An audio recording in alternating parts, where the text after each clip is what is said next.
Welcome everyone to the Autism Now What podcast. Today we're speaking to Peta Cohen from New York. She is a clinical nutritionist and cellular metabolic specialist with a practice in the United States. Her practice is called Total Life Center. She has been treating children with special needs and autism for many, many years, since graduating from New York University in 1996. The model of her work is based on a biomedical approach through which she seeks to understand the underlying genetic susceptibility and cellular metabolic dysfunction that predisposes individuals and children to certain health conditions. Doesn't that just sound amazing? Because some of you were told that autism isn't treatable, right? Peta has been a guest speaker on the causes and treatments for autism and consults via Zoom with families internationally who are seeking treatments for their child on the autism spectrum. Welcome, Peta. Hey, Alana. Peta, thank you. And it's impressive, everything you said, but, you do what you do if you love it. You do it well if you truly love it and you're passionate about it. So Peta, a lot of the listeners know that my son David is 20 years old. You were presenting on the causes and treatments to autism 20 years ago. And I remember, how many? 26. Okay. So I'm really glad that you shared that with us. I think that's very important for parents to know, because when you choose a professional to guide you on this journey, I think they can draw a lot of comfort from your many years of experience. But I remember attending the autism conferences in America, flying from South Africa to America, and walking out of your lectures. They were amazing. My head was spinning, but I was so elated at the same time because you shared so much insight as to how we could, help my son with autism, and the level of your understanding and your scientific knowledge makes me excited. Now, I want to know, Peta, what motivates you to get out of bed in the morning? My joy for the gift of my life and my just desire to live it to its fullest on a daily basis. I always say to myself, if this was your last day, how would you live it? To make certain you show up as your best and you create an optimized life. And your health is the reason why that life changes.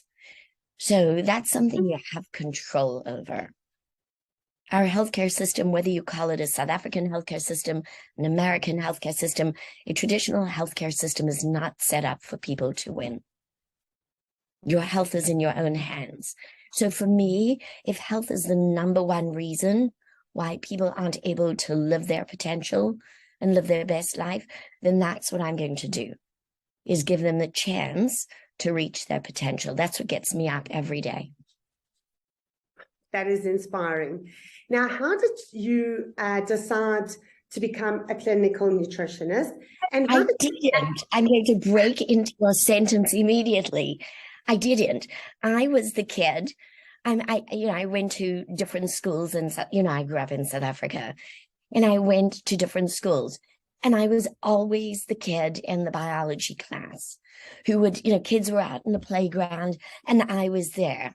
Even if they were Afrikaans speaking teachers, I was there. Tell me how cells work. Tell me how, on a microcosm level, this is going to, if it works well, and there are 10 billion cells in the body, how this is going to manifest through that to create the person. So it was just my absolute fascination for biochemistry, but I never wanted to be a specialist in one nutrient. I just didn't want to have that myopic perspective, be an expert in zinc or be an expert in folate or be an expert in this or that part of the body. That truly bothered me. I say thank God for the people who do that, because they take their level of expertise to a level that has given us so much information. But I want to know how everything in that cell made the person And that person was then able to perform in their life. So you are what you eat, Ilana. Well, that brings me to, why is diet and nutrition important when a child is diagnosed with autism? But it is not autism. You are what you eat. That's it. When you take food into the body, first of all, if you didn't eat, you couldn't live. You will eventually break down and die. It won't happen immediately. The body is composed of all the nutrition it gets. We break it down, we put in our food, our mouths, goes through our digestive tract, we break it down, gets transported to the liver transforms it, and it sends it into circulation to all parts of the body to repair, to rebuild, to repair, to rebuild, to repair, to rebuild. That is it. That's your life cycle. So how do we then look at a child on the spectrum and say, are we building the right body for the child's development to mature in a way that we expect that it should? Why? Or is there something the child is eating that is contributing to that dysfunction? I think that's a very important point. Is the child eating something that could be contributing to the autism symptoms? And we're going to delve into this. But now, why is gluten and dairy foods, foods that parents should consider removing from the diet? When I tell parents, remove gluten and dairy, the shock on their faces is evident. Tell us why. So when you look at, I'm going to call it Garden of Eden foods. I'm not going to call it food-like substances. Whether you go into a health food store, a supermarket today, and you look at the floor plan, the majority of what is in that store is processed food. You can pay a premium because it's organic and it's in a recyclable box, but it's not food. It's a food-like substance. So when you look at Mother Nature puts together foods. We can't all break them down properly. They're not always ideal for all of us. So when you look at, if the body doesn't have an enzyme called dipeptidyl peptidase 4, for one reason or another, I'm not going to stand here and give you a lecture on chemistry, why the function of that enzyme is knocked out of the body. But if that doesn't work the way that it should, then that molecule, that molecular structure of gluten and casein is going to then convert into something that is going to be highly problematic. So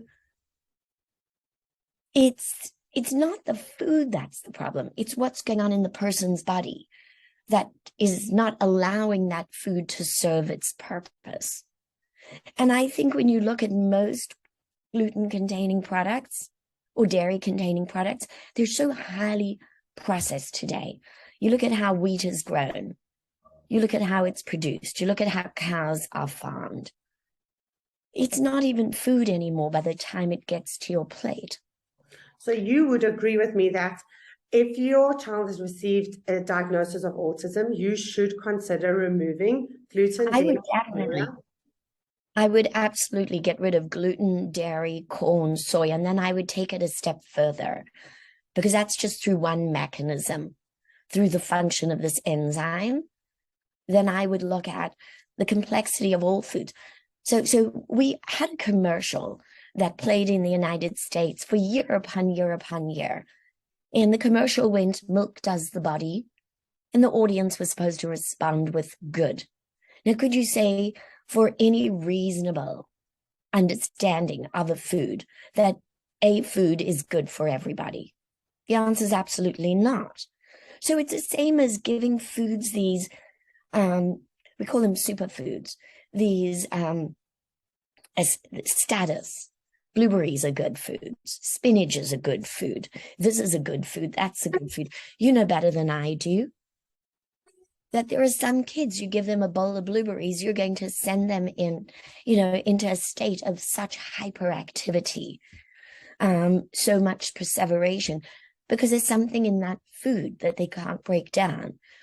So we know for gluten and casein, corn and soy, the dipeptidyl peptidase 4 enzyme is so easily knocked out in these children. So it's a great place to start. Now, An let me ask you. exceptional place. So many of the parents tell me that their child is a picky eater. What does it mean when a parent tells you the child's a picky eater? What does that mean to you? That the child is probably addicting to foods that are providing it some level of comfort.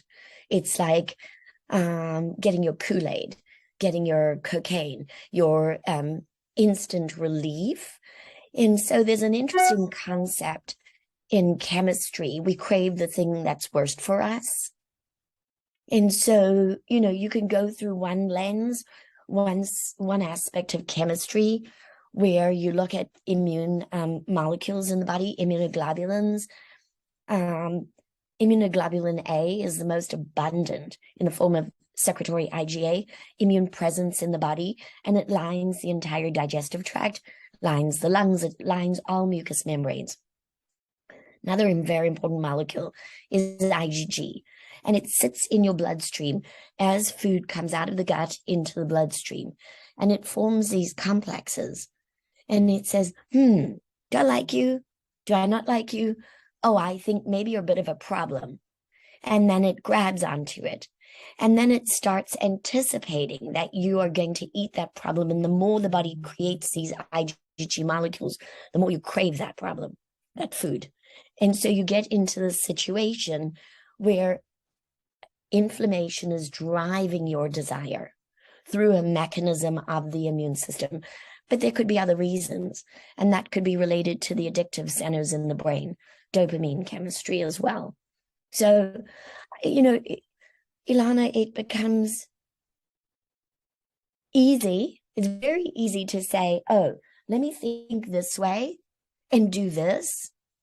And then, or I'm going to have a different theory. Let me think that way and do that. We get into these myopic ways of thinking and acting. And that's where we lose the battle. You and I have been in the trench, in the vaccine trench. As soon as it became evident that thimerosal was a problem, we threw the baby out with the bathwater. We said thimerosal was a problem. Now let's get rid of thimerosal. And I'll just show you, I'll just share something. Thimerosal was taken out of vaccines 2006. Statistics go 1 in 150 in 2000. I jumped into the trench. It might not be 26 years, 1990. I graduated 96. So it is about 26. So 2000, 1 in 150. 2006, 1 in 110. Thimerosal comes out. 2010, 1 in 68. 2016, 1 in 54. 2018, 1 in 44. So we want to be very careful not to think of this as the result of one problem. And, take COVID, for instance. It really made people, polarized in the way that they think about a problem. You can't do that. You ask me a question, what's my favorite quote? Oh, tell me a quote that really stuck in your mind that changed your perspective.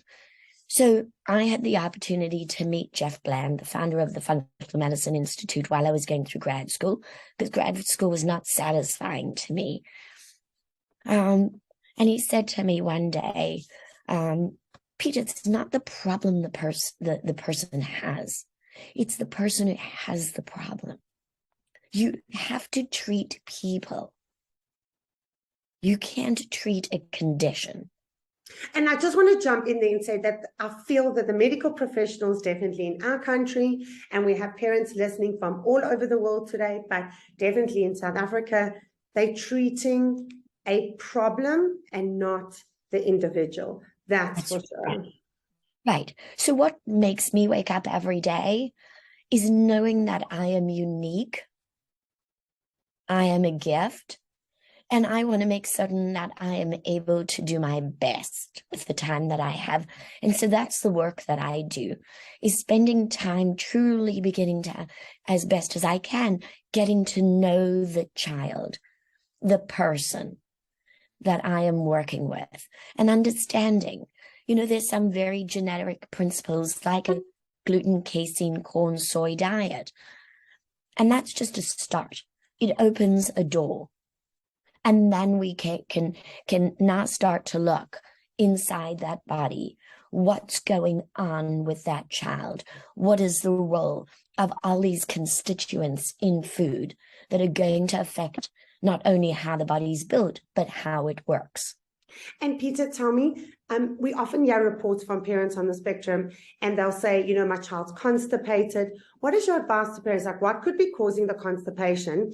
And they go to the pediatrician, and the pediatrician is going to prescribe, certainly in South Africa, often, Piggycol, right? So that's just like something to help the bowel move. And I know when I speak to the parents that there's a deeper problem. So what advice would you give to parents? What is at the root of the problem of constipation in a child with autism? Well, we call it Miralax in this country. It's polyethylene glycol. So polyethylene is plastic, just so that you understand what it is on a molecular basis. And it was developed to make tanks that are out in the battlefield water resistant.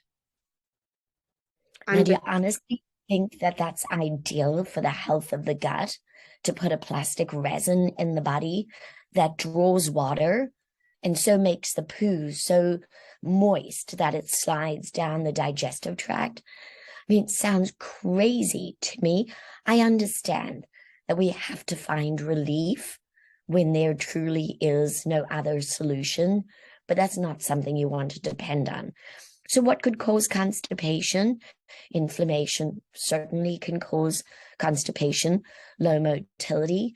We see a lot of children on the spectrum with low tone. We have all different types of muscles in our body: skeletal muscles, striated muscles, smooth muscles. So the muscles aren't innervated in a way that they contract and relax well. Things don't move. And so motility could be a major reason. But going to the concept of gluten and casein, they convert to opioids like codeine. Codeine is an opioid, and one of the side effects of an opioid like codeine is constipation. So how do you reduce that codeine then? How do you reduce? So to get them on a gluten and casein-free diet, a corn, soy-free, really dive into the diet that is right for those children. And so for me, it's, I'm not for popular things, but I had the privilege of growing up in my degree, being fascinated by Crohn's and colitis, and meeting Elaine Gottschall. I didn't even know I knew what autism was, but my mindset was not, I need a diet for autism. I'm thinking to myself, how do I feed somebody with Crohn's and colitis? And so I got to meet her and hear her talk.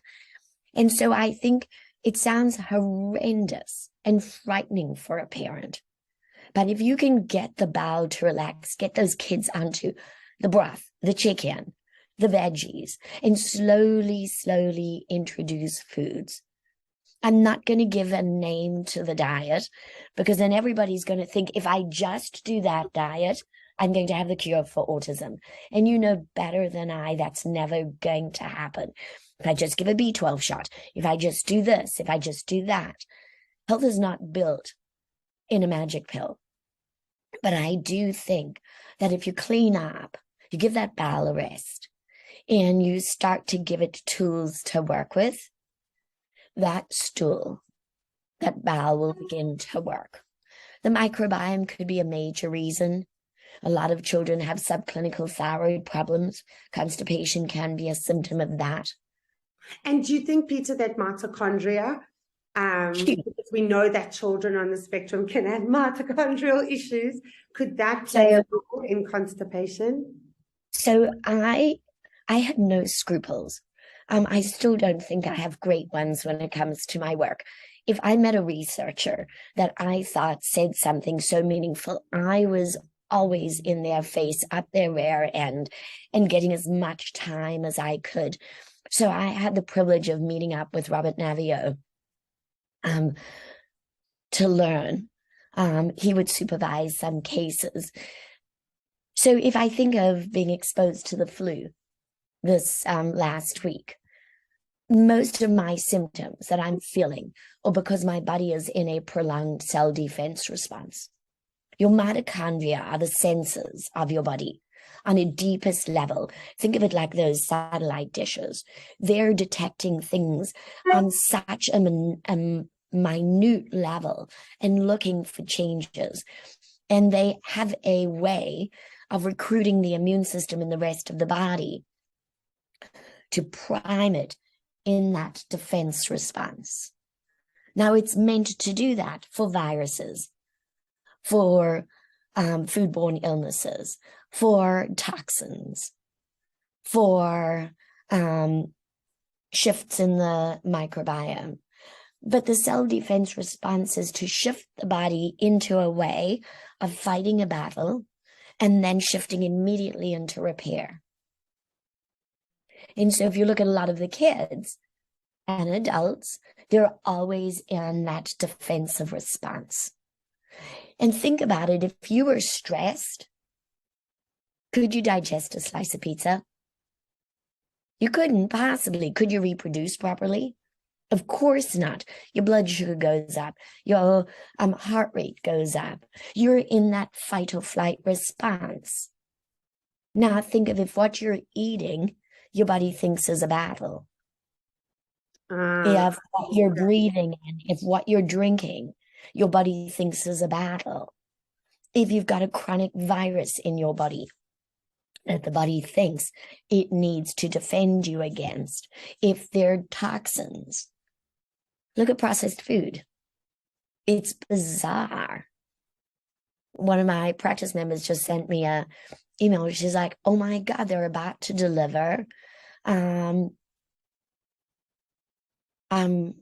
first lab-made meat.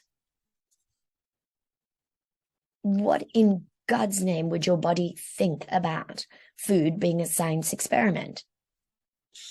So, yeah, Ilana, I think when you look at constipation, when you look at any of these symptoms, you can't look at it as any one thing. Certainly dysfunction in the mitochondria, which play a huge role in energy, how cells work, is huge. So that if the muscles of the digestive tract, which they work like this all day, every day, aren't working because there's no energy to create that movement, that could definitely be a reason. Very interesting, Peter. Now, some of the parents will say, my child is always hungry and he never seems to be full. I have to lock the cupboards because he's looking for sugar and foods I don't want him to have. What tests could we embark on to determine why he doesn't feel full and seems to crave food all the time? So it's an addictive behavior that the child has developed, that they're looking for a fix. They're constantly looking for something to give them relief. It's like a cocaine addict. They're running after, chasing for that high. A lot of that resolves when the body gets nutrition. The body will be starved. Look, okay, I'm going to give you an example, and I might not answer the question perfectly. You've already answered it, because before what you're saying is that that child is missing essential vitamins and minerals. That's what. Of course. So think about it. Think about a personal pizza. It may be about this big, right? Think about the calories that it's going to deliver. Now, if I took a roast chicken, took the skin off, maybe, I took a bowl of broccoli, maybe some cauliflower rice, maybe some sweet potatoes or butternut, or you guys like what do you call that squash? Gem squash.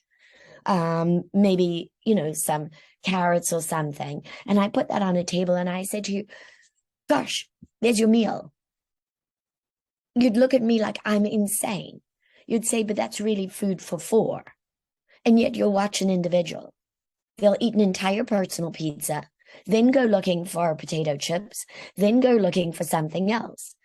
Because if your cells aren't satisfied and they're not getting nutrition, they're going to remain starved.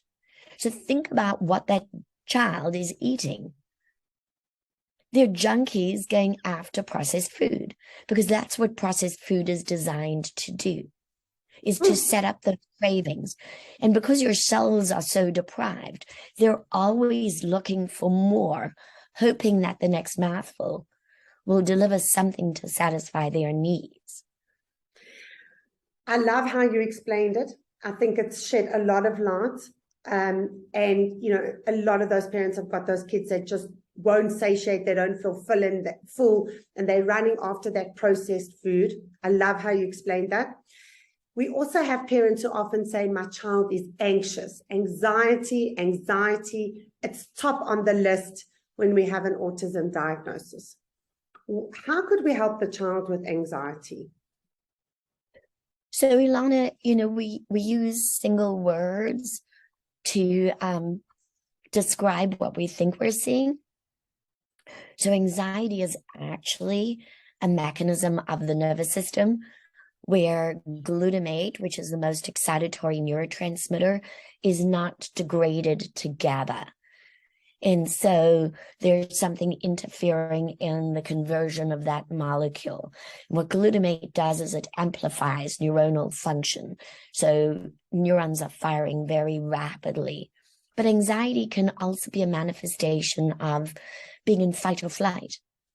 Like you're running away from something or you're battling something. And I think a lot of the kids don't feel well in their own skin.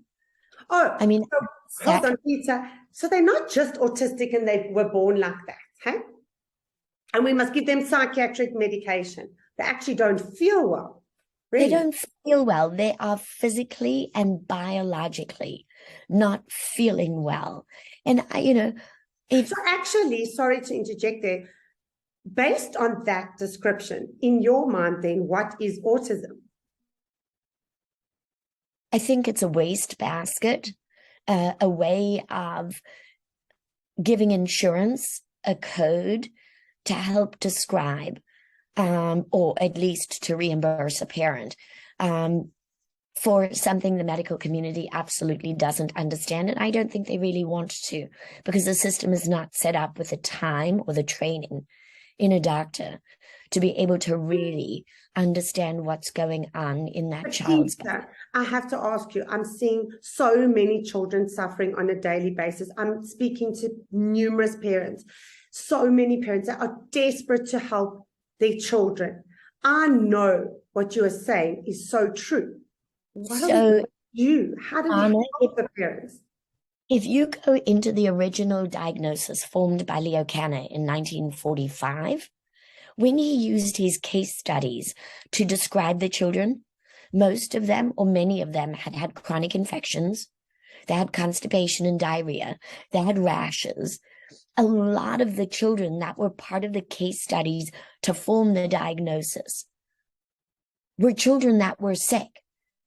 And the interesting part of it were the privileged children who were the first to be exposed to vaccines. Now, please do not walk away from this and say, oh, she's suggesting vaccines are part of it. I'm not. I'm suggesting that there are many stressors that children have been exposed to over time. So just stop there for a second and think. There may be a huge similarity in people, but everybody's unique. It is our, so if you look at 99.999% of our genetics is identical, but and there are a bunch of zeros after the point, I think it's 0.001, are our polymorphisms, our SNPs. And those are the landmines, the vulnerabilities that we're all born with. So that it's not the vaccine that's a problem. It's that we're not appreciating the uniqueness of each individual and asking, is this the right thing at the right time? Or is there something I should know about this person? It's the same as saying to parents, oh, use the formula and then give them cow milk. Exactly. And it's not like we're just saying, you know, oh, you mustn't vaccinate. Not at all. What you're saying is that we need to look at the individual child at that point in time. And I agree with you, because vaccines have saved so many lives. We know that. It's about what's the ingredients of the vaccine and what's happening with that individual person. It's about biological individuality. It's about personalized medicine. Then you are looking at a person rather than a problem. Because think about it. They took thimerosal out. We're down to, in 2018, 1 in 44. We just had stats come out in America. I think in New Jersey, we're 1 in 22 kids. 1 in 22 kids with autism in New Jersey. And you would contribute that to toxicity? I think I'd contribute it to stress, the stress of our food supply, the toxicity of the world we're living in, the fact that our bodies are so compromised based on what we are exposed to in early childhood, the fact that we're not focusing on what is that food. You are what you eat. You build your body from your food. You repair the damage that stress imposes upon the body with your food. But you have to have a functioning gut. You have to put the right food in. You have to optimize the function of the gut. You have to make certain that it has integrity. 80% of your immune system resides in your gut. And your liver, which is the organ of detoxification, is going to transform that food. Now, if it's bogged down with toxins, what's it going to do? Save your life by trying to handle toxins or transform your food? It can't do everything at the same time. So supporting that system becomes the foundation of anybody's health, whether it's cancer, heart disease, diabetes. You look at statistically today, 65% of adults in America will die from heart disease, cancer, and diabetes. It's no different in most of the rest of the world. It's 2/3 of the adults watching this webinar or this podcast from preventable diseases. Autism should be preventable because we cannot establish that genes are the reason because of the nature of statistics. So what are those vulnerabilities, those SNPs, and what are we doing to bathe those vulnerabilities? Are we bathing in a way that expresses them to a problem? Or are we saying, well, we know they're there. Now let's honor the health of the body. So we have, with autism, we have a child who's got vulnerable genetics. Those vulnerable genetics comes into contact with environmental triggers, the food we eat, the water we drink, the air, toxicity, infection. That can act as a match that lights vulnerable genetics, a pile of wood, and then we have a fire. You have a fire. And there's only one thing that we can say uniformly we understand about whether it's autism, cancer, diabetes, heart disease, is that it is a state of chronic inflammation. And what is fascinating that we learned, when you look at the nervous system, we tend to think of it in terms of neurons and neurotransmitters. If I'm depressed, I need more serotonin. If I'm anxious, I need to raise my GABA.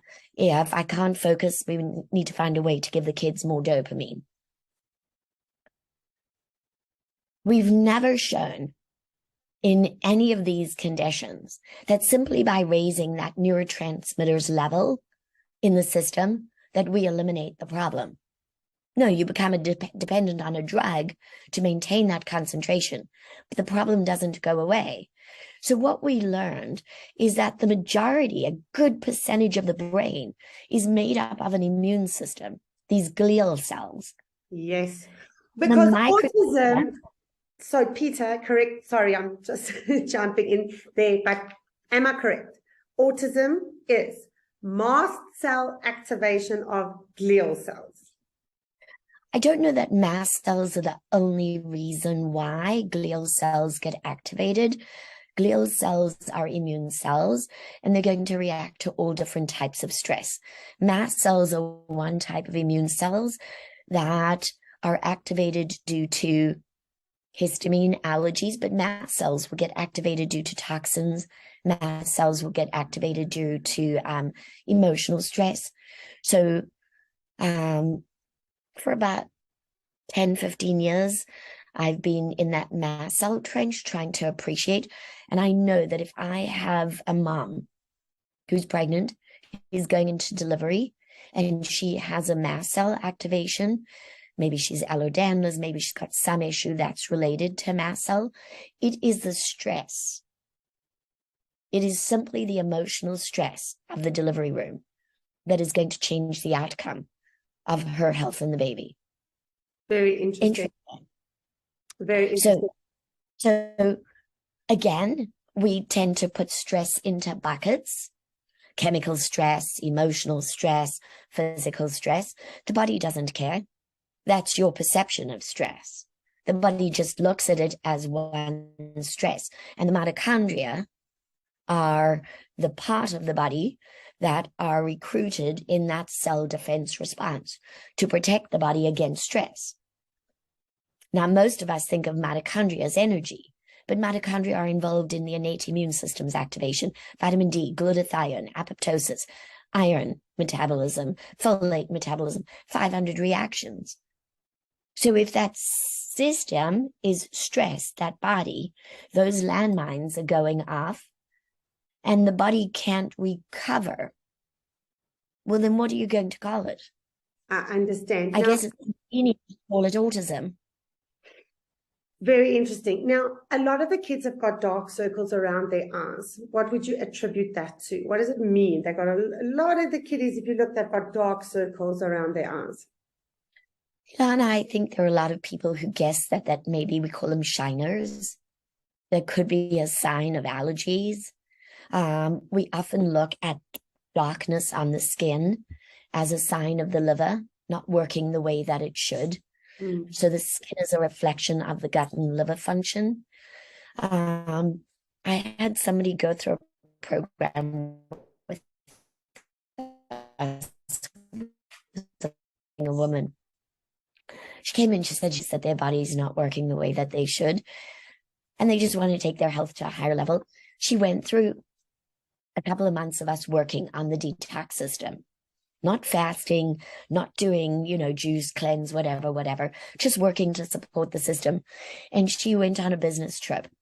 And the first thing people said to her, "Did you get a facelift?" So her complexion had changed so dramatically because she had cleaned up her gut and her liver. So I'd like to believe that that's what we're seeing on the skin, but I'd be the wrong person to say to you, if we cleaned up the body, oh, your skin is going to be absolutely perfect. I don't know. I think when people don't sleep well, and a lot of the children on the spectrum have very poor quality sleep. Well, that was actually going to be a question. What can parents do to improve sleep? They don't fall to sleep and they're not staying to sleep. What could be keeping the child up at night? So if you're in a chronic state of fight or flight, can you fall asleep? Of course not. Absolutely not. So we want to know what's causing them to be in that amplified, revved up state. Is it the adrenals? Is it something going on in their body that we need to address? If your child is converting gluten and casein into these opioids for a lot of quality, it can have an excitatory quality. So for a lot of parents, simply removing gluten and casein and corn and soy takes the foot off the gas pedal. It's always, for me, why? And, again, we talked about, you asked about mitochondria, you asked about nutrition. So magnesium is what tells cells to relax, whether they're nervous cells, neurons, or they're muscular cells, skeletal cells. So if we can't get magnesium into the cells in the body and calcium is present for too long, then the cell is always in an excited state. So it may be simple as the child has an intracellular magnesium deficiency, but don't walk away from this podcast and say, I got to give my child magnesium, because we know the opposite is true.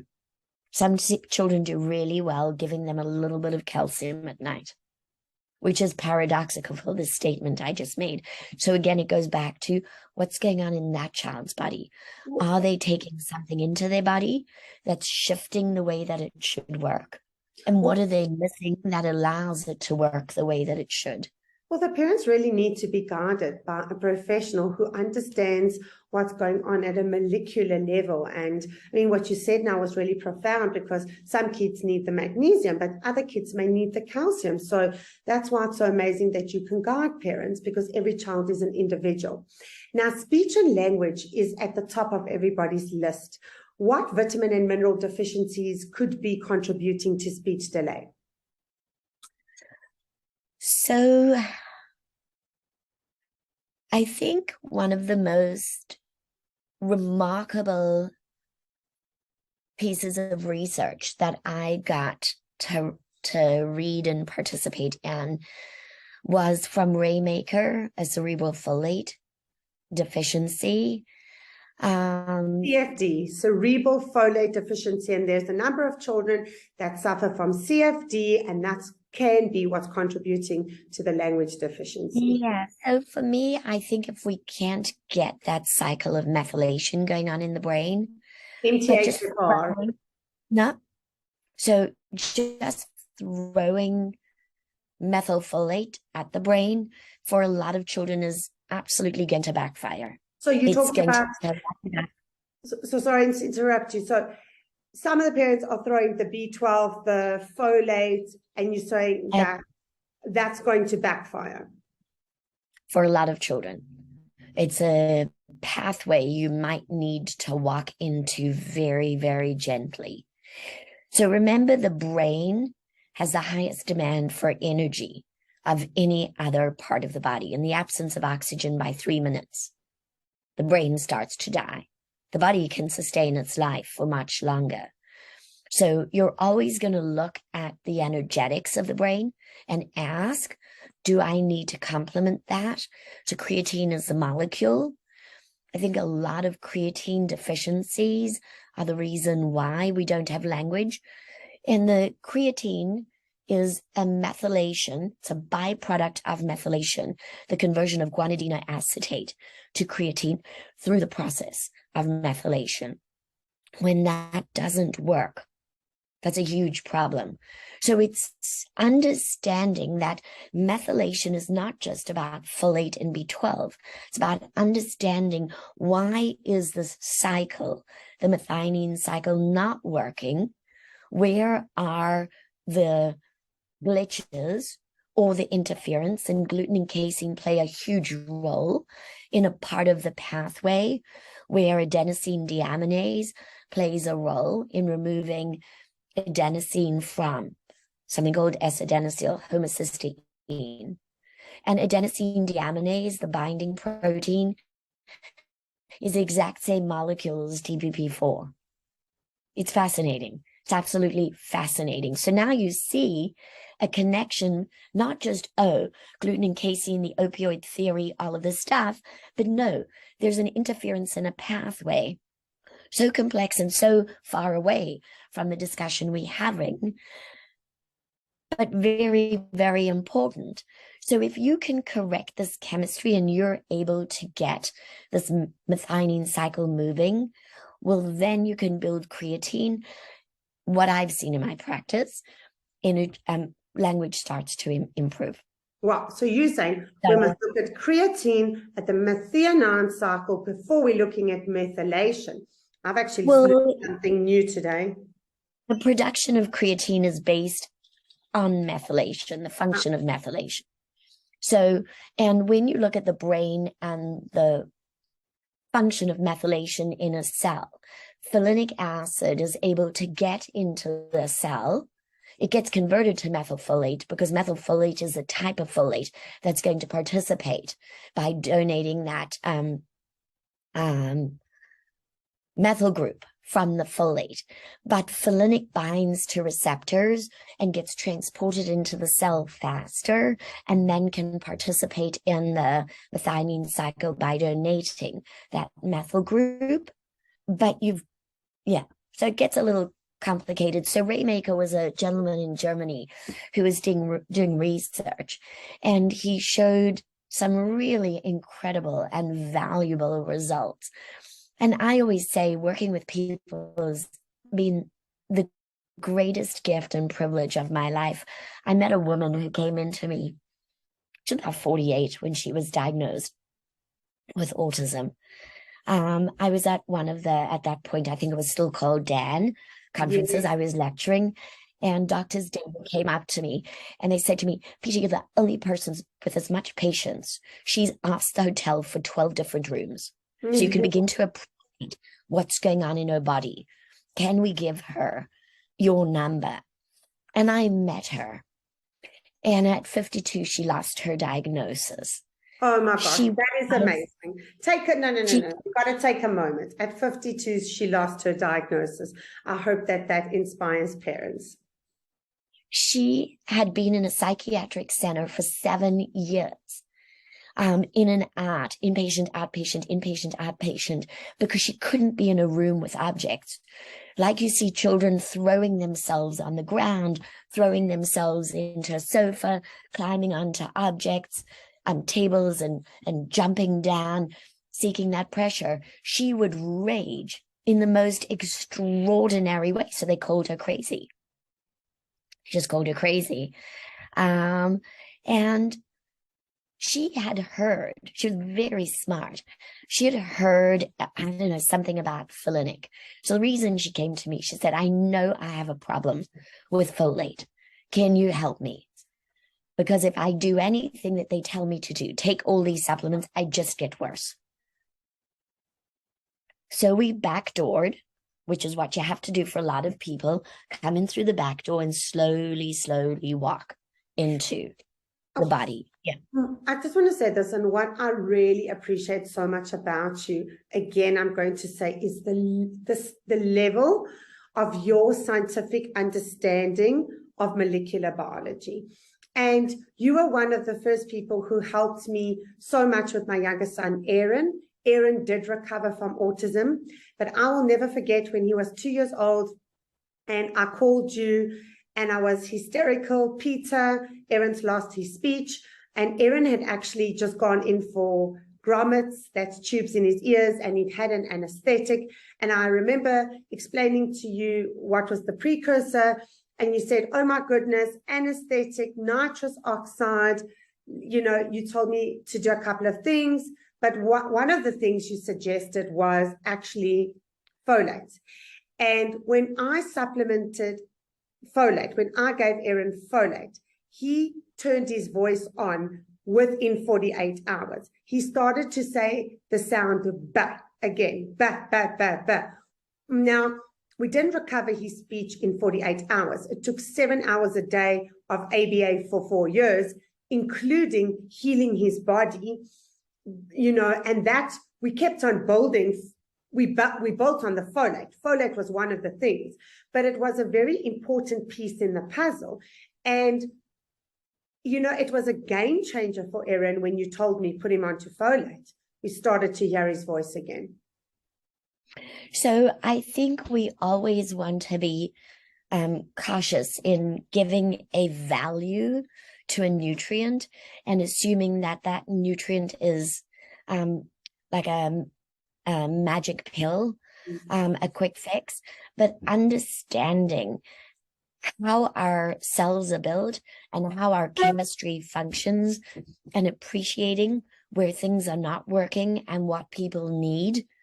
Can we assume certain symptoms to represent that dysfunction?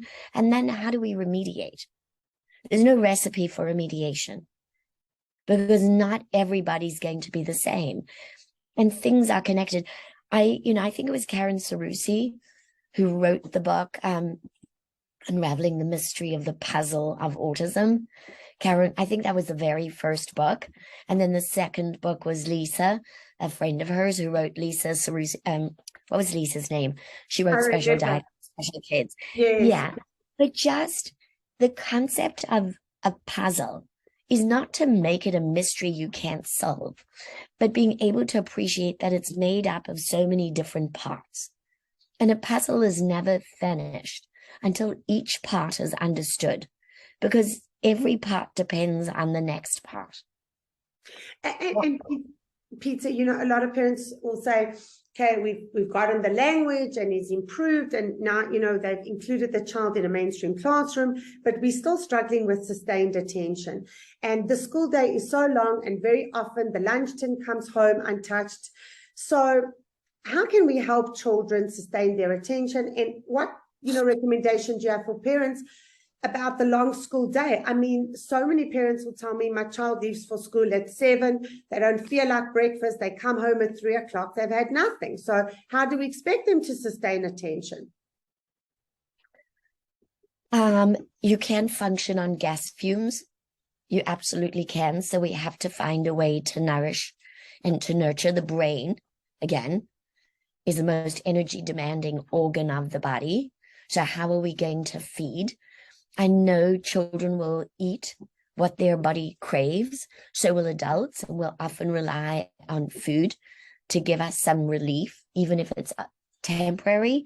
If we're feeling uncomfortable, I would say to any parent, find out what your child's body needs.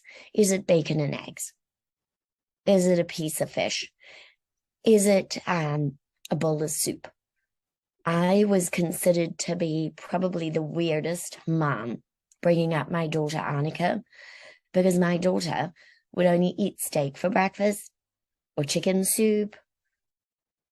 Well, I don't think you're weird, because my son Aaron and David have chicken soup, lentil soup, bone broth soup for breakfast with a bowl of rice, gluten-free toast. They had this morning a banana. They had vegetable soup with gluten-free noodles. The day before was avo with mince from the night before and rice that we had. So I absolutely do not have cereal for breakfast in my house. We don't have it. And if my younger son, Aaron, does have a bowl of Cocoa Pops, he's bouncing off the walls. Right. So finding out what your child not likes, because likes can be an addiction, but what your child appreciates, and we'll use the word like, but in a different sense, but adds value to their lives. So again, it's how the animal is farmed. Obviously, we know today, if the animal is in a feedlot and it's being shut up with growth hormone, it's not food anymore. It's a science experiment. So making certain these are grass pastured animals, that there is regenerative farming. I just want to say this, sorry to jump in. So we kosher, and I honestly don't think there is kosher meat where they've been grass fed and it's properly organic. I don't think it exists in South Africa. And I am a vegetarian, and I've been telling my husband Martin that I want to remove meats completely from my diet, because I am so concerned about the meat that my family is eating. So, sorry. I think our food system is the worst science experiment against humanity, since you are what you eat. What you put into your body is how you will develop and how you will function. I can't speak to the kosher food supply in South Africa. I know that in the United States, there are a bunch of rabbis. I live in a Hasidic community who are very, very, and a huge number of moms, very committed to clean, biodynamic, regenerative farming. So we have farms here where you literally pick the cow and then they will slaughter it, and then you share it with many companies. Terrible. I'm a vegetarian. I don't eat murdered animals.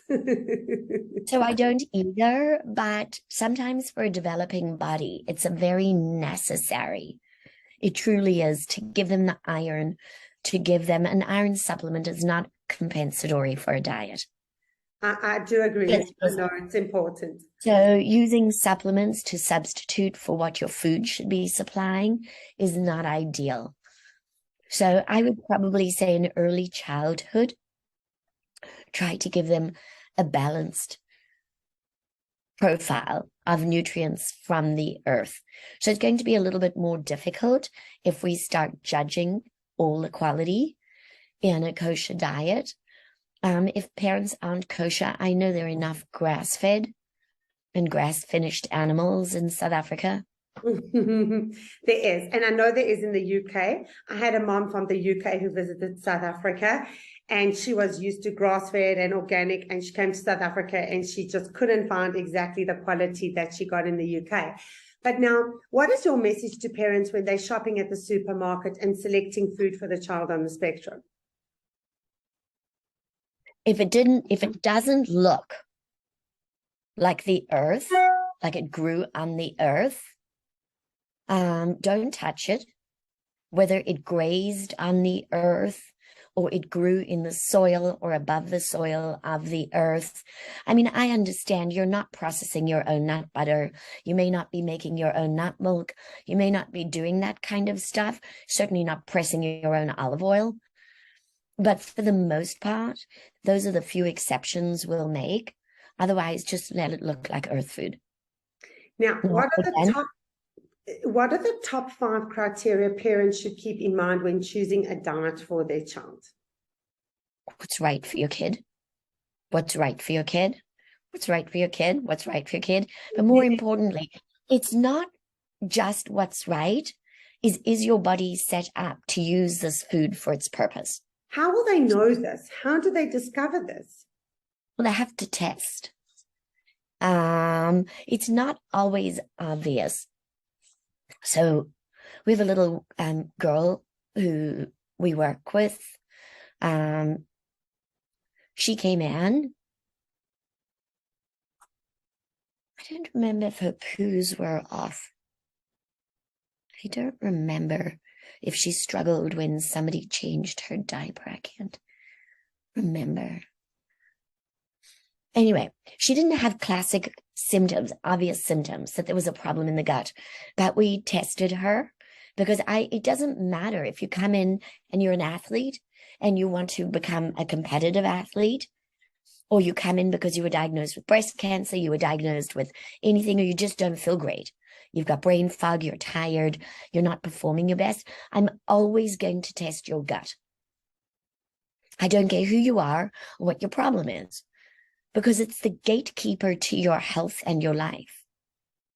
If you can't break your food down, if you can't absorb it, and 80% of your immune system resides in your gut, and your liver's bogged down with toxins, all bets are off. So it doesn't matter. So I have to test. Yes. All those things that you just said, your liver's off. 80% of your immune system is sitting in the gut.